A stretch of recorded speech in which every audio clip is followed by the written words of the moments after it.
வணக்கம் மக்களே, welcome to என்ன நான் செய்வேன் உன்னோட சேர எபிசோட் 74ஓட அப்டேட்டை பற்றி தான் இந்த வீடியோவில் பார்க்க போகிறோம். நீங்கள் சேனலுக்கு ஃபர்ஸ்ட் டைம் வந்திருக்கீங்க, நான் சேனலில் மறக்காமல் சப்ஸ்கிரைப் பண்ணி சப்போர்ட் பண்ணுங்கள்.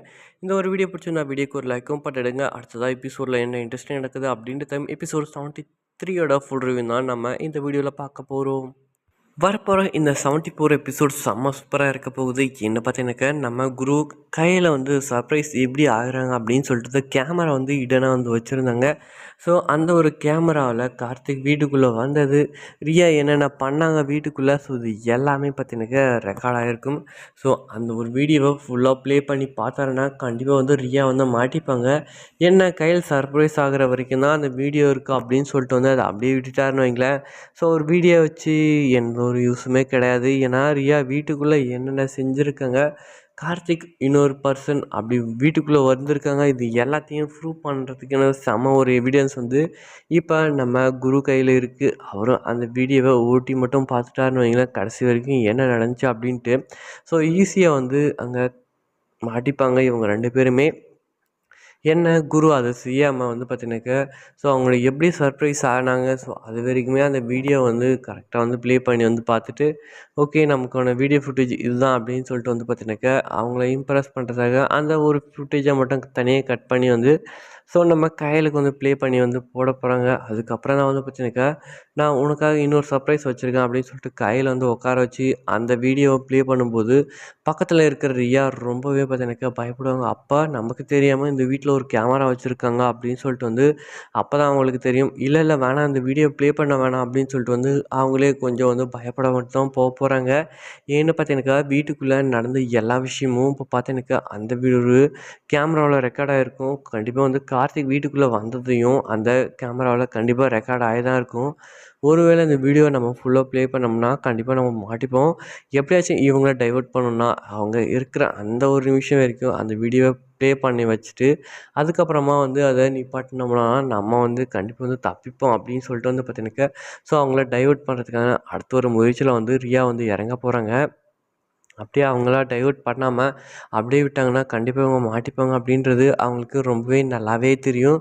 ஸோ அந்த ஒரு ரீசனுக்காக இவங்கள எப்படியாச்சும் டைவர்ட் பண்ணுறதுல ஒரு மைண்டில் வந்து கண்டிப்பாக வந்து ரியா ஈடுபட தான் போகிறாங்க. ஸோ அதனால் இந்த எபிசோட் செம்ம சூப்பராகவும் வரப்போகுது. இப்போ ஊருக்கு போயிருக்கிற அந்த மல்லிகாவை பற்றி நம்ம குரு கொஞ்சம் கொஞ்சமாக வந்து யோசிக்கவும் ஆரம்பிக்க போகிறாங்க. ஏன்னா அவங்க கடையிலேருந்து வெளியே போகும்போது தங்கச்சிக்கிட்ட மட்டும் சொல்லிவிட்டு ஆயாவுக்கு வந்து உடம்பு சரியில்லை அப்படின்னு சொல்லிட்டு வந்து பார்த்தீங்கன்னாக்கா அவங்க அங்கேருந்து வந்து போயிட்டாங்க. இது எல்லாமே பார்த்தீங்கன்னாக்கா ஆல்ரெடியே நம்ம கடையான ஓனரான பாலா வந்து ஆல்ரெடி வந்து சொல்லியிருக்கிறத மாதிரியே ஸோ பார்த்தீங்கன்னாக்கா, ஸோ இவங்களும் உங்களை லவ் பண்ணுறதுக்கான சான்ஸ் ரொம்பவே அதிகமாக இருக்குது அப்படின்னு வந்து அவரும் ஒரு நாள் வந்து சொல்லியிருந்தாங்க. அதே மாதிரி தான் இன்றைக்கி வந்து கனகாவும் அதை தான் சொல்லியிருக்காங்க. உங்களை வந்து இந்த அளவுக்கு வந்து அவங்களும் லவ் பண்ணுறாங்கன்னா நீங்கள் ரொம்பவே ஜென்யூனாக இருக்கீங்க. ஸோ நீங்கள் மீட் பண்ணுற எல்லா பர்சனையும் அவங்களும் பார்க்குறாங்க. ஸோ அவங்க எந்த அளவுக்கு அவங்கள வந்து நம்புகிறாங்க, இவங்க மேலே வச்சுருக்க அந்த அன்பு எந்த அளவுக்கு உண்மையாக இருக்குது, இது எல்லாத்தையும் பார்த்து ஒரு பக்கம் மல்லிகாவும் லவ் பண்ணியிருக்காங்க அப்படின்ற விஷயத்த இங்கே கனகா வந்து சொல்லும்போது, ஆமாம் எல்லாம் கரெக்டு தான், ஆனால் நாங்கள் வந்து லவ் எதுவும் பண்ணலை அப்படின்றத கடைசியில் வந்து சொல்லி வந்து இது பண்ணுறாங்க. ஆனால் என்ன அந்த பக்கம் இருக்கிறவங்க அதே மாதிரி அவங்க நினைக்கல. ஏன்னா இவங்க கூட இருக்கும்போது இந்த அளவுக்கு செக்யூராகவும் சேஃபாகவும் இருக்கும்போது அவங்கள பற்றி ஏன் அவங்க வந்து இந்த மாதிரியெல்லாம் நினைக்கக்கூடாது, இவங்க நம்மளுடைய பார்ட்னராக இருக்கும்போது ஸோ அவங்களே அந்த அளவுக்கு கேர் பண்ணி பார்க்கும்போது நமக்கும் அந்த கேர் வந்து கிடைக்கும் அப்படின்னு சொல்லிட்டு தான் வந்து பார்த்தீங்கன்னாக்கா ஒரு காலத்தில் வந்து மல்லிகாவும் பார்த்தீங்கன்னாக்கா நம்ம குரு வந்து லவ் பண்ணி தான் இருக்காங்க. ஸோ அதுக்கப்புறம் தான் ஒவ்வொரு விஷயமா சொல்லும்போது தான் நம்ம குருக்கான அந்த அளவுக்கு அது வந்து அவங்களுக்கு எஃபெக்டாக தெரியல. ஆனால் இவங்கள வந்து நம்ம கையில் வந்து அப்பப்போ சண்டை போட்டு அவங்க பிரியும்போது இவங்க ஒரு வேளை அவங்க போயிட்டாங்கன்னா நம்ம கூடவே இருந்து அவங்கள பார்த்துப்போம் அப்படின்ற ஒரு சின்ன ஒரு மைண்ட் தாட்லேயே நம்ம மல்லிகை வந்து இருக்கிற விஷயத்த எல்லாத்தையும் கனகா வந்து எல்லா விஷயத்தையும் ஓப்பனாக வந்து சொல்லிட்டு இருந்தாங்க.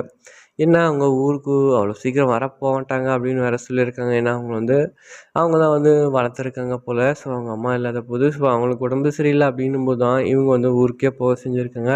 சரி வரட்டும், இல்லை ஃபோனாச்சும் பண்ணுவோம் அப்படின்னு வந்து அவர் வந்து எப்பயாச்சும் நினச்சாருன்னு வைங்களேன், கண்டிப்பாக வந்து ஃபோன் பண்ணி கேட்கும்போது ஒரு சில விஷயத்த வந்து பேசிவிட்டு அதுக்கப்புறம் சில முக்கியமான விஷயத்தெல்லாம் பேசுகிறதுக்குள்ளாரியே வந்து அவங்களுக்கு ஏதாச்சும் ஒரு வேலை வந்து ஸோ நான் அப்புறமா பண்ணுறேன் அப்படின்னு சொல்லிட்டு வந்து போனாலும் ஆச்சரியப்படுறதுக்கு இல்லை. ஸோ இதை தான் நம்ம வரப்போகிற அந்த 74 எபிசோடில் வந்து பார்க்க போகிறோம். இப்போ 73 யாரெல்லாம் பார்க்கலையோ அவங்களுக்காக கீழே டிஸ்கிரிப்ஷன் லிங்க் இருக்குது. அது மட்டும் இல்லாமல் அதோட ஃபுல் ரிவ்யூமே நம்ம இப்போ இந்த வீடியோவில் பார்க்கலாம். குரு கடையிலேருந்து கிளம்ப தயாராக இருக்காங்க. ரியா ஃபோன் பண்ணாங்க, கொஞ்சம் வாங்க வீட்டு வரைக்கும் அப்படின்னு சொல்லிட்டு. ஸோ கடையில் எல்லா வேலையும் ஓரளவுக்கு முடிச்சுட்டு அங்கே இருக்கிற கனகாக்கிட்டையும் மல்லிகாக்கிட்டையும் வேலையை வந்து பார்த்துக்கோங்க, நான் வீட்டுக்கு வரையும் போயிட்டு வரேன் அப்படின்னு வந்து சொல்கிறாங்க. ஸோ அங்கே இருந்த நம்ம மல்லிகா பார்த்தினுக்கு ஆளே இல்லை. ஸோ கனகா வந்து பார்த்தினுக்கு எங்கே போயிட்டாங்க அப்படின்னு கேட்கும்போது அவங்க வீட்டுக்கு போயிட்டாங்க, அதாவது ஊருக்கு போயிட்டாங்க அப்படின்னு சொல்கிறாங்க. எதனால் அப்படின்னு பார்த்தீங்கன்னாக்க அவங்களுடைய பாட்டிக்கு வந்து உடம்பு சரியில்லை, அதனால் வந்து ஊருக்கு போயிட்டாங்க அப்படின்னு வந்து சொல்கிறாங்க. அவங்களுக்கு பாட்டி இருக்காங்க அப்படின்னு வந்து மறுபடியும் வந்து இப்போ சொல்கிறாங்க. அப்போ நானாக தான் இப்போ மறுபடியும் வந்து சொல்லிட்டேனா அப்படின்னு வந்து இப்போ வந்து சொல்ல ஆரம்பிக்கிறாங்க. ஸோ ஆரம்பத்தில் தனக்கு யாரும் இல்லைன்னு சொன்னவங்க இப்போ பார்த்தீங்கன்னாக்கா ஒவ்வொரு சொந்தங்களாக வந்து பார்த்தீங்கன்னாக்கா மல்லிகாவுக்கு வந்து வந்துக்கிட்டே இருக்காங்க. ஸோ அதுக்கப்புறம் தான் பார்த்தீங்கன்னாக்கா இவங்க வந்து சொல்ல ஆரம்பிக்கிறாங்க. ஸோ நம்ம மல்லிகாவோட அம்மா இறந்த பிறகு அவங்களுடைய பாட்டி தான் வந்து அவங்கள வந்து பார்த்துட்டு இருந்தாங்க. இப்போ அவங்களுடைய பாட்டிக்கு வந்து உடம்பு சரியில்லாததுனால வந்து இவங்க இப்போ ஊருக்கு போயிட்டு வந்து அவங்கள பார்த்துக்க நிலம வந்துச்சு. அதனால தான் வந்து அவங்க வந்து ஊருக்கு போயிருக்காங்க.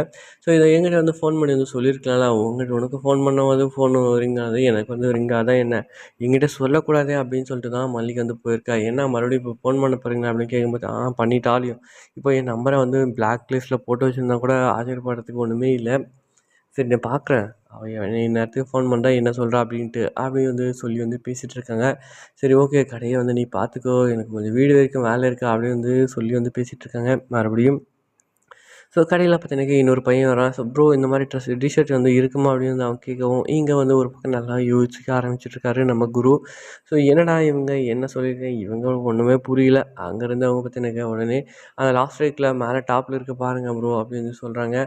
சரி அம்மா எதுக்காக இவ இப்படி பண்ணுறா அப்படின்னு வந்து அவனுக்கு ஒன்றுமே புரியல. ஸோ அதுக்கப்புறம் தான் வந்து கனகா வந்து எல்லா விஷயத்தையும் வந்து சொல்லிகிட்டு இருக்காங்க. ஸோ நீங்கள் வந்து ஆரம்பத்துலேயே இவங்க லவ் பண்ணியிருப்பாங்க அப்படின்னு அவங்க வந்து சொல்கிறாங்க.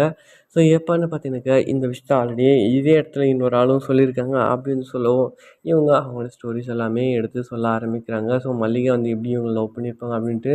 ஸோ ஆரம்பத்தில் நீயும் கையில் வந்து லவ் பண்ணிட்டு இருந்தீங்க, அதுக்கப்புறம் உங்க கூட சின்ன சின்ன சண்டைகள்லாம் வந்திருக்கு. இது எல்லாத்தையும் நீங்கள் மல்லிகை கிட்ட வந்து சொல்லியிருக்கீங்க. ஆனால் மல்லிகை வந்து அவங்க லவ் பண்ணி அவங்க லவ் வந்து பிரிஞ்ச விஷயத்த அவங்களுக்கு அப்போதைக்கு அவங்க சொல்லணும் எந்த ஒரு இதுவுமே இல்லை. நீங்களாக தான் பார்த்தீங்கன்னாக்கா கயல் கூட சண்டை போட்டு இந்த விஷயத்த எல்லாத்தையும் நீங்கள் வந்து எந்த ஒரு ஒளிவு மறைவும் இருக்கக்கூடாது அப்படின்னு சொல்லிட்டு வந்து ஷேர் பண்ணியிருக்கீங்க.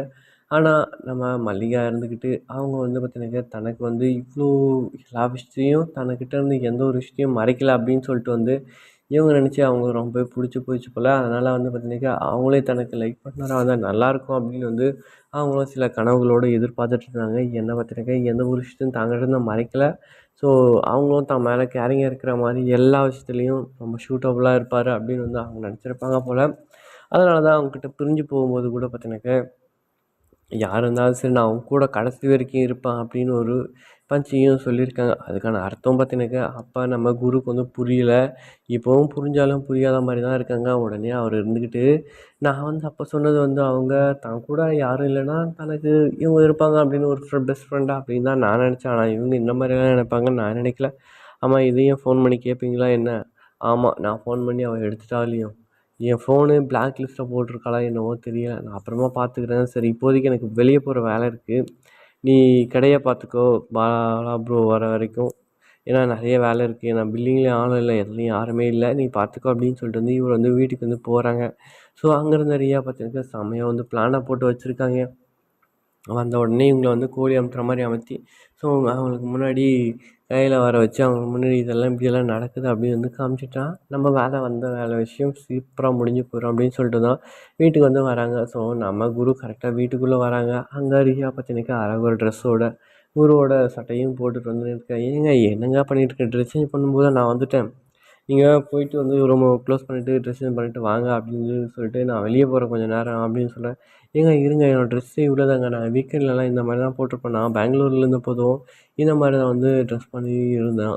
ஏங்க உங்களுக்கு ட்ரெஸ் இல்லைன்னா என்கிட்ட சொல்லுங்கள், நான் டிஷ் ஷாப்பில் தான் ஒர்க் பண்ணுறேன், அங்கே எல்லாருக்குமே ட்ரெஸ் வந்து வந்துச்சு, நீங்கள் அப்பப்போ பணம் கொடுத்தா கூட ஓகே தான், என் பாஸ்கிட்ட சொல்லி வந்து நான் உங்களுக்கு வந்து ட்ரெஸ் வந்து எடுத்துகிட்டு வந்து தர்றேன், ஒன்றும் பிரச்சனை இல்லை அப்படின்னு சொல்லுங்க. இதுதாங்க என்னோடய ட்ரெஸ்ஸு, நாங்கள் வீக்கெண்டில் இப்படி தான் இருப்போம் அப்படி இப்படி வந்து அவங்க அளந்து விட்றாங்க. குரு இருந்துட்டு பார்த்தீங்கன்னாக்கா அவங்க பேசுகிற பேச்சுக்கெல்லாம் வந்து மயங்கி விழுந்துருவார் அப்படின்னு சொல்லிட்டு தான் ரியா நினச்சிருக்காங்க. ஆனால் ரியா வந்து பார்த்தீங்கன்னாக்கா அவங்க எதிர்பாராத இதுக்கெல்லாமே வந்து பார்த்திங்கன்னா நம்ம குரு நிறைய சர்ப்ரைஸும் கொடுக்குறாங்க. "ஏங்க என் சட்டைய எதுக்குங்க போட்டுட்ருக்கீங்க?" அப்படி இப்படின்னு கேட்குறாங்க.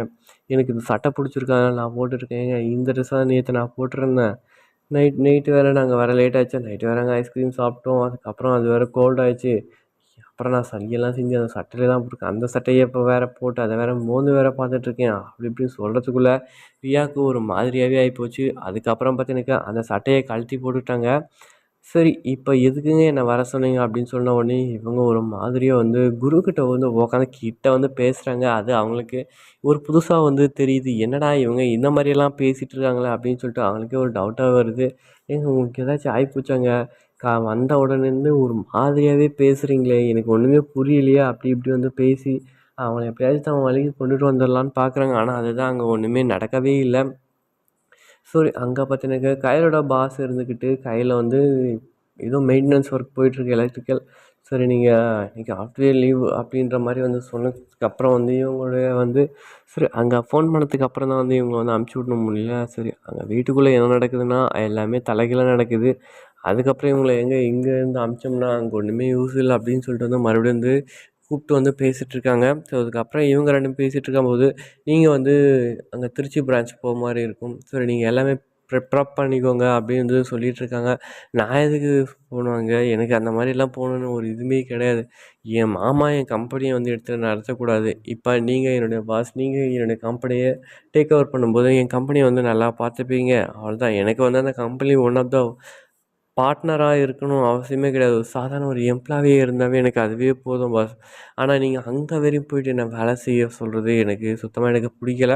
சப்போஸ் நீங்க எனக்கு வற்புறுத்துனீங்கன்னா, கண்டிப்பா நான் அந்த வேலைய விட்டு போறதுக்கும் கொஞ்சம் கூட நான் யோசிக்க மாட்டேன். என் கூட வந்து குரு இருக்கிற வரைக்கும் தான் நான் சந்தோஷமா இருப்பேன். அதனால எனக்கு இந்த வேலையும் கூட எனக்கு வேணாம் அப்படின்ற அளவுக்கு வந்து போய் பேசும்போது, ஏங்க இருங்க சரி ஓகே ஒண்ணும் பிரச்சனை இல்ல. அங்க வேற யாராச்சும் அனுப்பிச்சு நான் பார்த்துக்கிறேன். நீங்க இங்கேயே இருங்க அப்படின்னு சொல்லிட்டு வந்து வேற வழி இல்லாம இங்கேயே இருக்க வந்து சொல்றாங்க. சரி ஓகே அவங்களோட வேலைய வந்து போய் பார்க்க ஆரம்பிக்கிறாங்க. ஸோ அடுத்ததான் வந்து அங்க வீட்டுக்கு போன ரியாவும் அவங்களால எந்த ஒரு இதுவுமே செய்ய முடியல. அதனால வீட்ல இருந்தே நேரா வந்து ஆஃபீஸ்க்கே வந்துடுறாங்க. ஸோ ஆஃபீஸில வந்து பார்த்தீங்கன்னாக்கா பேச ஆரம்பிக்கிறாங்க. "டேய் அவன் என்னடா இப்படி இருக்கான்? நான் என்ன பார்க்கறதுக்கே அந்த ட்ரெஸ்லாம் போட்டு எனக்கே ஒரு மாரி டெம்ப்ட் ஆயிடுச்சு. ஆனா ஒரு பையன் அவனுக்கு ஒண்ணுமே இது பண்ணல. ஆனா அவன என்னதான் பண்றது? எனக்கு ஒண்ணுமே புரியல. அவனுக்கு எப்படியாச்சும் என்னுடைய வழிக்கு நான் கொண்டுட்டு வரணும்னு தான் பார்க்குறேன். ஆனா எதுவுமே என்னால நடக்கவே முடியல. சரி அவனுக்கு எப்படியாச்சும் நான் என் இதுக்குள்ள நான் கூட்டிட்டு வந்து அவன ஒரு வழி பண்ணாம நான் விடமாட்டேன். அதுக்காக நான் எந்த எக்ஸ்ட்ரீமுக்கு வேணா நான் போவேன்." அப்படின்ற மாரி இவங்க வந்து பேச மாரி ஆரம்பிக்கிறாங்க. "நீ எந்த எக்ஸ்ட்ரீம் போய் என்ன வேற மாட்டி விட்டுருவ போல. எனக்கு ஒரு மாதிரியா இருக்கு. இது ஒண்ணுமே தேவையில்ல. நீ தயவு செஞ்சு அமைதியா இரு." அப்படின்ற அளவுக்கு எங்க பார்த்தீங்கன்னாக்கா கார்த்திக் வந்து போயிட்டாப்ல. இந்த விஷயத்துல கண்டிப்பா வந்து கார்த்திக் வந்து மாட்டிப்பார்ன்னு நான் நினைக்கிறேன். சரி இவங்க பேசுனது எல்லாமே ஓரளவுக்கு கரெக்ட்டா இருந்தாலும் பார்த்தீங்கன்னாக்கா, இப்ப கரெக்ட்டா ஒரு லாக் இதில வந்து மாட்டிக்கிறாரு. நம்ம குரு அங்கேருந்து நேரா வந்து மறுபடியும் வந்து கடைக்கு வந்து போயிடுறாங்க. கடைக்கு போனதுமே இவரு வந்து பார்த்தீங்கன்னாக்கா, அங்க ரியா வந்து பேசுனது எல்லாத்தையும் வந்து ஒரு கேமரால ரெக்கார்ட் ஆயிருக்கு அப்படின்ற விஷயத்த அவர் ரீவைண்ட் பண்ணி பார்க்குறாங்க. ஏன்னா, இங்க ரியா வந்து தான் நம்ம ஃப ஃப 2 பேரையும் பிரிக்கலாம் அப்படின்னு சொல்லிட்டு வந்து அவரு நல்லாவே தெரிஞ்சுக்கிட்டாரு. ஸோ, அந்த ஒரு இத வந்து நினச்சு வந்து பார்த்துட்டு இருக்கும்போது கரெக்ட்டா பிரபா வந்து வந்தாங்க. அப்புறம் உங்க இதெல்லாம் எப்படி போச்சு? அப்படி இப்படின்னு கேட்க ஆரம்பிக்க எல்லாமே செம்ம சூப்பரா போச்சு. நான் ஒரு சர்ப்ரைஸ் அவங்களுக்கு குடுக்க பார்த்தா, அவங்க எனக்கு சர்ப்ரைஸே குடுத்துட்டாங்க. நான் ஏன்னா அப்பதான் அவங்களுக்கு லவ் ப்ரப்போஸ் பண்ணேன். அதே நாள்ல தான் இந்த ஒரு இதையும் நான் சொல்லியிருக்கேன். அத அப்படியே வச்சு நான் மேனேஜ் பண்ணி நான் அந்த சர்ப்ரைஸ அப்படியே வந்து நான் கன்டின்யூ பண்ணிக்கிட்டேன். அதுக்கப்புறம் இன்னொரு விஷயமும் நடந்துச்சு. ரியா என்கூட இப்படியெல்லாம் பேசினாங்க. அது எல்லாமே இந்த கேமரால வந்து ரெக்கார்ட் ஆயிருக்கு. ஏன்னா, நாங்க வந்து பாண்டி போகும்போது இந்த கேமரால தான் ஃபோட்டோஸ் எல்லாமே எடுத்தோம். Photos, videos. அத நான் கொஞ்ச நாள் எடுத்துன்னு போயிட்டு வீட்ல வச்சிருந்தேன். எதுக்காக அப்படின்னு பார்த்தா, ரியா நம்ம கையில எப்படி வந்து சொல் சொல்லும்போது வந்து எப்படி ரியாக்ட் ஆகுறாங்க. அதனால அத அப்படியே கேப்சர் பண்ணி வைக்கலாம் அப்படின்னு சொல்லிட்டு வந்து நான் இத எடுத்துட்டு போயிருந்தேன். இப்ப அந்த ஹிட்டன் கேமராவுல எல்லா விஷயமும் ரெக்கார்டா இருக்கும். அது மட்டும் இல்லாம, இங்க ரியா பேசுனது எல்லாத்தையும் நான் ரெக்கார்ட் ஆயிருக்கும். அவங்கள போட்டுக்காட்டா எல்லாத்தையும் முடிச்சுப்புட்டு, நம்ம ரியாவ வந்து பேக்கப் பண்ணிடலாம் அப்படின்னு சொல்லிட்டு வந்து பாலா கிட்ட வந்து பேசிட்டு இருந்தாங்க.